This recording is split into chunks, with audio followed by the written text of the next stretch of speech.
और आज ये थोड़ी सी डिबेट ओपीएस से भिन्न है। इसमें मामला संविदा मानदेय कर्मियों की इसमें है। और उस दिन में हम लोग कुछ चर्चा कर रहे थे संविदा कर्मियों की, जिसमें अनुदेशा संघ के भी एक अध्यक्ष जुड़े थे। उनकी बात मैंने रखी थी। हमने आपको पहले बताया था कि हम लोग लगातार इससे प्रयास कर रहे हैं। अभी 12 मार्च को हम लोग का एक संयुक्त संघर्ष संचालन समिति, जिसमें शिक्षक कर्मचारी करीब 36-37 संगठन जुड़े हैं, उनका 12 तारीख विधानसभा में प्रदर्शन होना था 12 मार्च को। क्योंकि उस संगठन का मैं प्रदेशीय वरिष्ठ उपाध्यक्ष हूं, तो एक हिसाब से कार्यवाहक अध्यक्ष मैं ही था।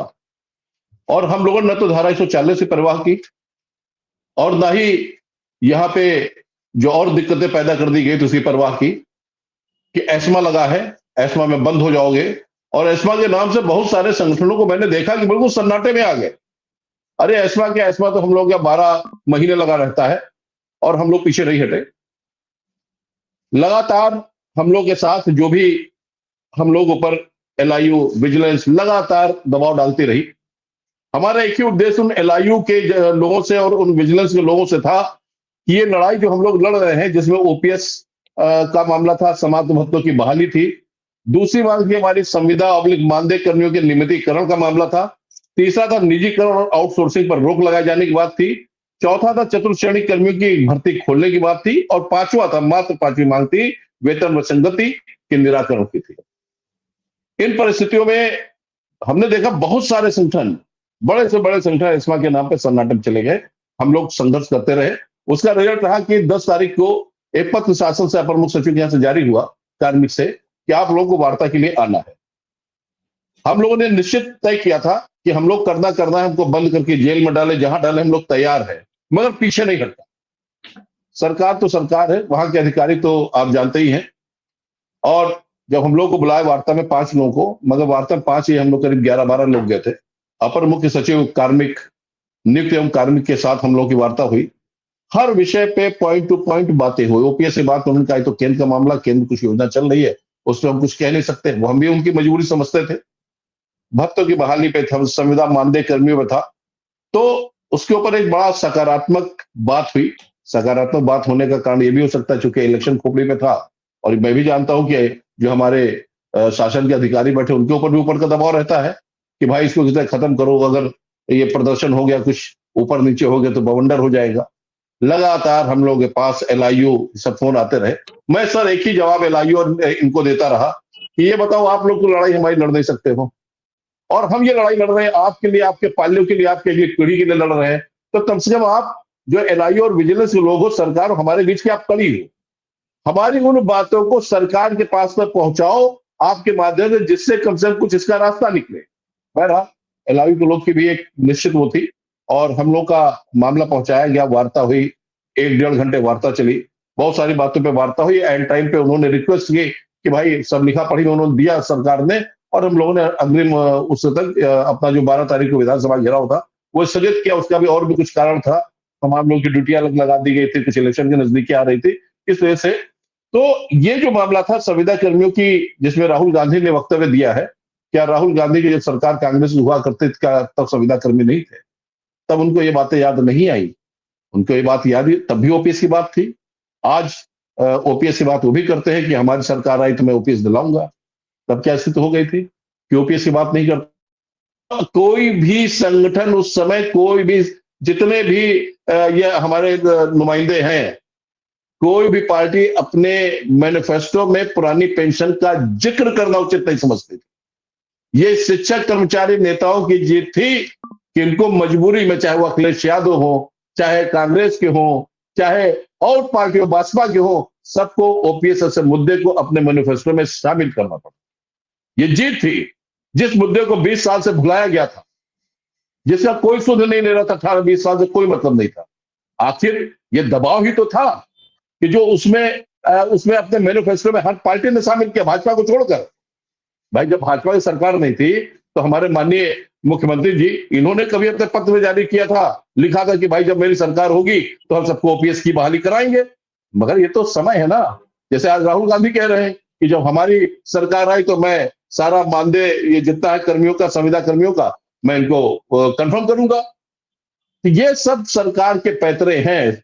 ये केवल हमने उस दिन भी एक बात कही, आज भी एक बात मैं कह रहा हूं कि मैं आपसे कहूंगा एक डिबेट ऐसे लोगों के लगाओ जो इन चीजों से दूर भाग रहे। ऐसे नेता जिनको मैंने कई बार आह्वान किया, सब लोग कम से कम ऐसे मुख्य मुद्दों पर एक मंच पे तो आ जाओ ना। हमको नेतागिरी, अरे आप नेता बन जाओ, हमको नहीं नेतागिरी करनी, मगर एक मंच पे तो आओ, मंच आपका रहेगा।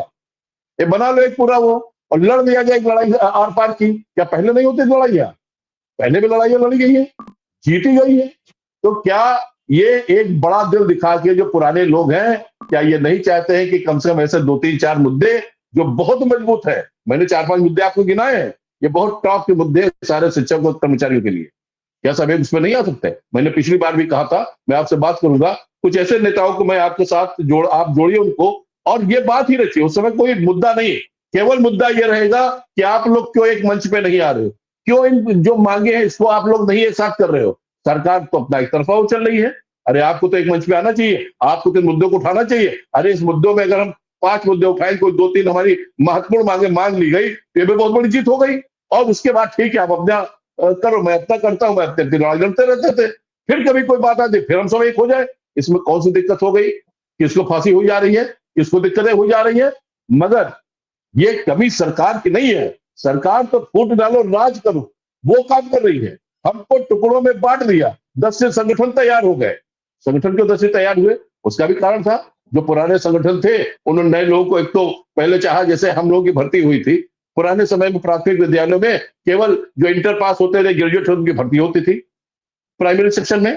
कभी हम लोग का बहुत विरोध हुआ कल्याण सिंह के समय कि ये विशेष बीटीसी क्या होता है, विशेष बीटीसी भर्ती ना की जाए, क्योंकि उस समय मालूम था कि अगर विशेष बीटीसी आ जाए, पढ़े लिखे होंगे, ग्रेजुएट होंगे, बीएड होंगे, और ये बीटीसी होंगे, तो ये आके नियम बताएंगे, तो इनके ऊपर राज हम कैसे कर पाएंगे पुराने नेता लोग। यही सारी चीजें हर संगठन में है। ठीक है, सरकार की योजना थी, सरकार लाई और हम लोग आए। अब उसमें भी हम लोग को बिल्कुल देशपूर्व हम लोग के साथ व्यवहार किया जाता रहा। इसीलिए मजबूरी में संगठन बने, और संगठन कई बने, तो कम से कम ठीक है संगठन बने। सरकार को भी मालूम है, वो तो जानती है, और संगठन बने उनका काम आसान हो जाएगा। मगर इस तरह के मुद्दों पे मैं आपसे भी चाहूंगा कि अगर आप अगली डिबेट लगाएं किसी भी समय, जब भी लगावें, तो कम से कम मैं भी आपको नाम बताऊंगा, और भी हमारे साथी जुड़े हैं यहाँ पे, वो नाम आपको बताएंगे। ऐसे लोगों को आप शामिल करें जिनको मैं जानता भी हूं कि जो भाग रहे मुद्दों से, लोगों के बीच से भाग रहे। अरे भाई भाग रहे हो, चुपचाप बैठो। किसी ने कहा कि आपको अध्यक्ष बनने के लिए, नेतागिरी करने के लिए, नए लोग को आने दो, कम से कम जो मिलजुल के काम करे। अब ये नहीं करे हमको शामिल करो, आप शामिल हो जाओ। अरे एक ऐसा मंच हो, अरे आज बना तो है इंडिया गठबंधन। ये सब ऐसे ऐसे लोग जो दूसरे का चेहरा नहीं देखते थे। पहले संजय सिंह सबको गाली देते, सब भ्रष्ट है, ये है वो है, और आज देखिए सब तारीफ कर रहे हैं। क्यों कर रहे हैं? मोदी से लड़ने के लिए। तो भाई क्या हम लोग नहीं लड़ सकते अपनी मांगों के लिए? तो एक मंच होना चाहिए, इसमें ऐसे नेता हो जिनको आप मिश्रा जी उनको साथ लाइए। आप भी थोड़ा खींचिए, मैं भी खींचता हूँ, कम से कम आप उनको। अपना नंबर हमें दीजिए। जी जी हमारा नंबर तो सार्वजनिक है, आप अपने नंबर से मुझे कॉल करना, और जो भी मनोज जी भी और सब लोग, तो फिर कुछ करते हैं बात। हम तो चाह रहे हैं कर्मचारियों की बात कैसे उठे। 1 करोड़ कर्मचारी इस जी देश जी का, जी सरकार बिल्कुल। की देखो तरफ से शाही जी खूब आपको दे देगा वायदे डिटेल रहता है, पूरा। और उसकी कोई नहीं सुनता। इतनी बड़ी तादाद की, आप एक बड़ी तादाद है, 1 करोड़ बहुत जनसंख्या होती है। 1 करोड़ लोगों बहुत की बड़ी अगर तादाद सरकार है। बात नहीं सुनेगी, तो फिर किसकी सुनेगी? और उस तबके की जो टोटल पढ़ा लिखा है, टोटल वेल एजुकेटेड, तो फिर कौन से तबके की सुनी जाएगी बात? किसान, कमजोर, मजदूर की फिर कौन सुनेगा? कौन सुनेगा? विक्रम सिंह, विनय सिंह जी बहुत बड़ी बात कह रहे हैं कि छोटे छोटे संगठन बड़े संगठन के साथ चल पड़े, तो